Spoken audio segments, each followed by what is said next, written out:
এখন সময় হইতেছে 11:36। আসসালামু আলাইকুম গাইস, আমি ফাহিম। আপনারা দেখছেন FM ফাহিম ব্লগ। তো আমরা প্রত্যেকবার বাড়িতে গেলে, প্রতি বছরই আর কি, তো বাড়িতে গেলে জার্মানি পার্টিটা করার চেষ্টা করি। তো আজকেও সেম টু সেম।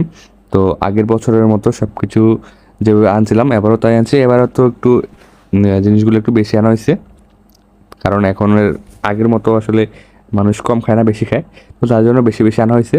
তো আমরা যা লাগে চাটনি, তারপর আসলে সব কিছু রাকিব করতেছে, সালাদ কাটছে, তারপর বোর্ডগুলো আসলে মাখতেছে, এগুলো রাকিব করতেছে। তো জাহিদ আছে, ইমরান আছে। তো ইমরানকে যে দোকানের থেকে বয়স পাঠাইছে মনে হয়। তো এই আর কি, আমাদের যদি এই ভিডিওটা ভালো লাগে থাকে, আশা করি তো লাইক, শেয়ার, পাশে থাকবেন, জাস্ট এনাফ, আর কিছু লাগবে না। একটা কমেন্ট করে যাবেন, যারা কমেন্ট করে তাদেরকে রিপ্লাই করে যাবেন। Thank you for guys. Okay, আমরা প্রত্যেকবারই করার চেষ্টা করি বাড়িতে গেলে আসলে বন্ধু বান্ধবের সাথে এই স্মৃতিগুলো কখনো বলা যাবে না। তার জন্য একটা ছোট্ট ভিডিও করে রাখি, যে কোনো এক সময় আমাদের নাতি নাতনিরা এই ভিডিওগুলো দেখবে, এই আশায়। তো আমরা খাওয়া দাওয়া করে আমাদের প্রায় 1-1:30 বাচ্চা বাড়িতে গিয়ে, মানে বাড়িতে এরকম টাইপে আমরা ছেলেরা ঘুমাই 2-1:30। তো আমরা খাবার দাবার প্রত্যেকবার করার চেষ্টা করি, এবার করছি এই আর কি। Thank you for watching.